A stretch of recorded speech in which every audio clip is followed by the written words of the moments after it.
بسم اللہ الرحمن الرحیم۔ الصلاۃ والسلام علیک یا رسول اللہ وعلی آلک و صحابک یا حبیب اللہ۔ اللہم صلی علی محمد وعلی آل محمد صلی اللہ علیہ یا محمد نور من نور اللہ۔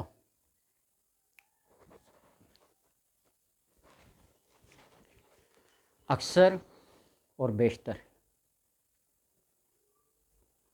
اپنی مشہوری کے لیے، اپنی شہرت کے لیے انسان بعض دفعہ اپنی فیلڈ کے اندر کوئی ایسا کام کر دکھاتا ہے، اس کی شرعاً عقلاً نقلاً کوئی دلیل ہو یا نہ ہو، عوام کے اندر ایک بات مشہور ہو جاتی ہے اور پھر وہ اس بات کو سمجھ کر یا بے سمجھ پھیلانا شروع کر دیتے ہیں۔ یوں وہ بات دور دور تک پھیل جاتی ہے۔ ہمارے استاد محترم ایک دفعہ دوران درس فرما رہے تھے کہ مصر الازہر میں ایک مفتی صاحب تھے، ان کے بے شمار لاکھوں کے شاگرد تھے، ان کے شاگردوں کے شاگرد بڑی بڑی پوسٹوں پہ، عہدوں پہ، منصب پہ فائز ہو گئے، لیکن وہ مفتی صاحب ان کا کہیں کوئی شعرا نہیں تھا۔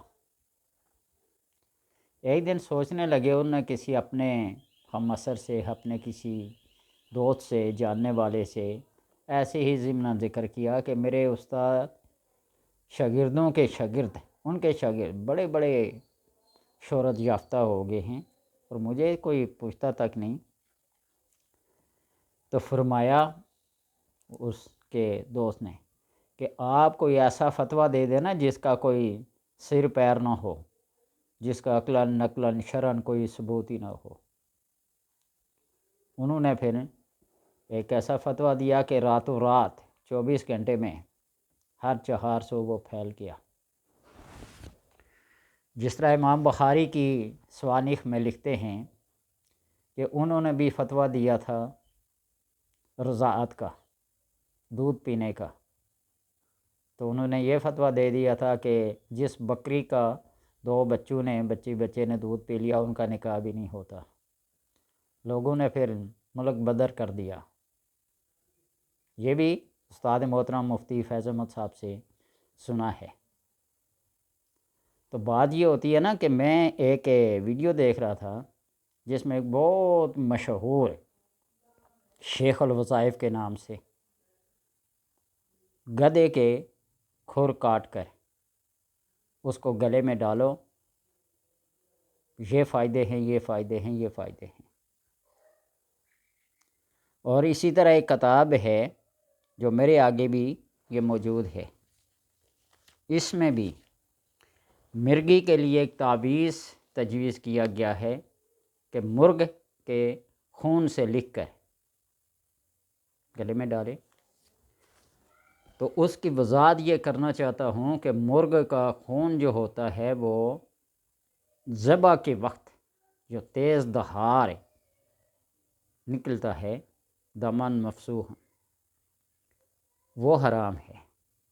جو تعویذ لکھا جاتا ہے اس کے دل کو، مرغے کے اندر جو دل ہوتا ہے اس دل کو چیر کر جو ایک پھٹکی سی ہوتی ہے خون کی، اس میں کوئی پانی کا قطرہ ملا کے تو اس کو تھوڑا سا گھول کے اس کے ساتھ لکھا جاتا ہے، اور وہ بالاتفاق سب کے نزدیک جائز ہے، حرام نہیں ہے وہ خون۔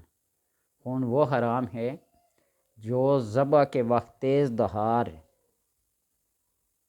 کسی آلے سے اس کو ذبح کریں اور جو خون کی دھار ہوتی ہے بڑی تیزی سے نکلتی ہے، وہ حرام ہوتا ہے۔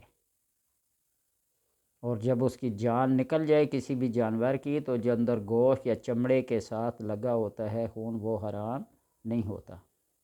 جس طرح ہم گوشت دھوتے وقت گوشت سارا پانی خون آلود ہو جاتا ہے، تو اس لحاظ سے وہ حرام نہیں ہے۔ یہاں میں آپ کو ضمناً ایک بات بتا رہا ہوں، تو اکثر لوگ تعویذات لکھتے ہیں۔ تعویذ جو لکھا جاتا ہے اصول اور قواعد کے مطابق یہ ہے کہ ایسی سیاہی سے، ایسی انک سے لکھا جائے جس کو پانی میں ڈالیں تو وہ گل جائے۔ لوگ عموماً اپنے ہاتھ سے وہ سیاہی بناتے ہیں، کالی سی پڑیاں ملتی ہیں، اور اسکول کے زمانے میں بھی تختی لکھا کرتے تھے، اس کے ساتھ کاپیاں لکھا کرتے تھے، تو وہ سیاہی جو گل جائے۔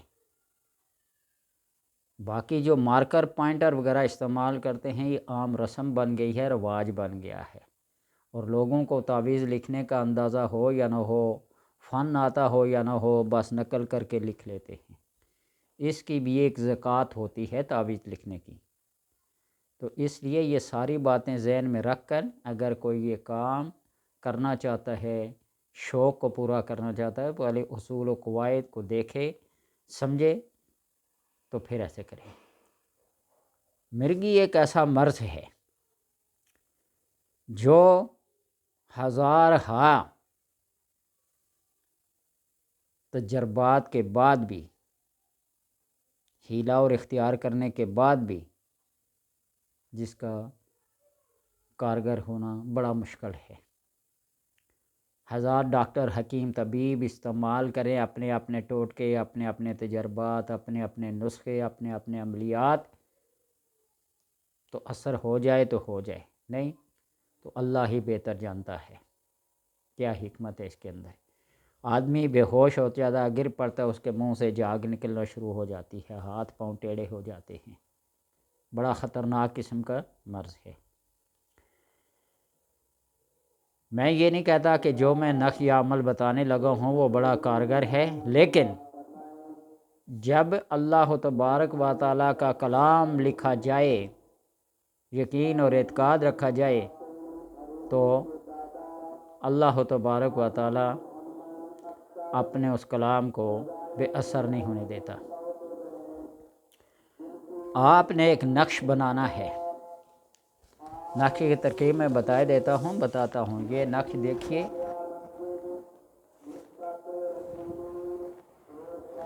یہ اس کا مطلب یہ ہے کہ کاف ہا یا عین صاد،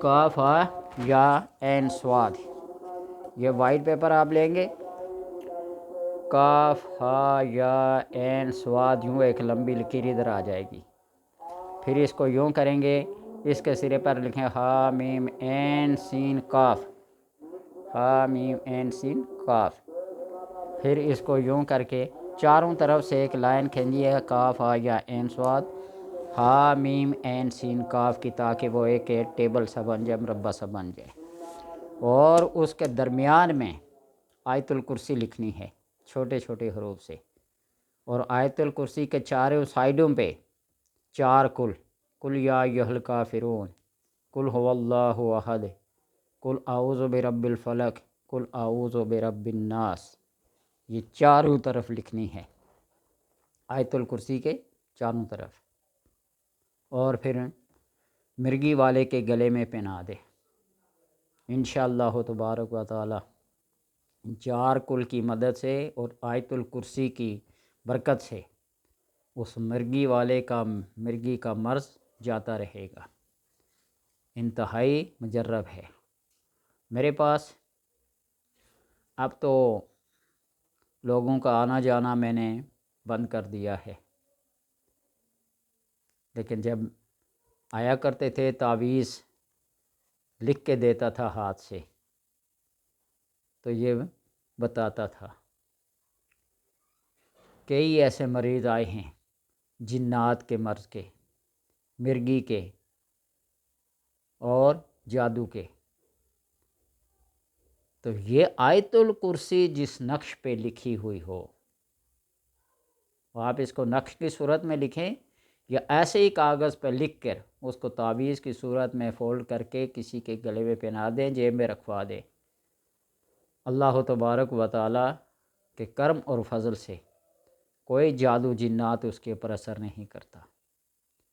اور جنات میں سے آصیب میں سے جو بہت ہی طاقتور اپنے آپ کو جن کہتا ہو، آصیب کا اثر ہو، آیت الکرسی کو پڑھ کر پھونک ماریں، دم کریں، اور پانی پہ پڑھ کر دم کر کے اس کے زور سے سینے پہ چھینٹے مارے، منہ پہ چھینٹے کر مارے، پھر دیکھیے کہ وہ جن اگر جن ہے تو وہ جن جن نہیں رہے گا، وہ جن ہو کر بھاگ جائے گا۔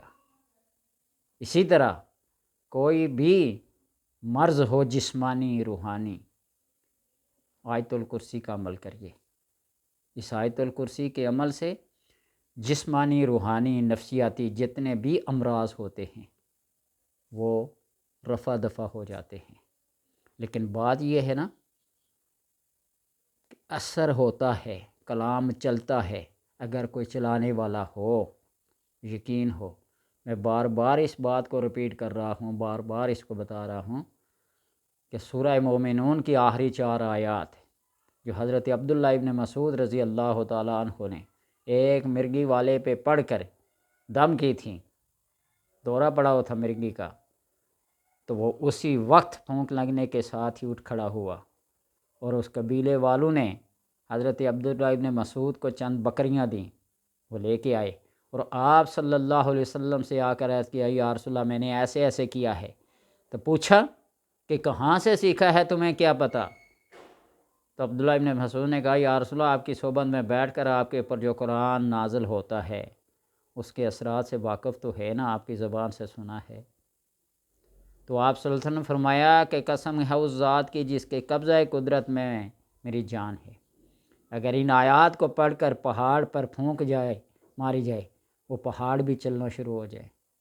تو بات یہ نا کہ وہ صحابہ والا عقیدہ، وہ یقین، وہ جو بکریاں چرانے والے کا واقعہ سنا ہے نا، مولوی صاحب نے کہا کہ بسم اللہ پڑھ کر دریا پار ہو جاتا ہے، تو ایک دن بارش کے دوران میں تغیانی میں وہ بسم اللہ پڑھ کر دریا پار گر گیا بکریوں سمیت،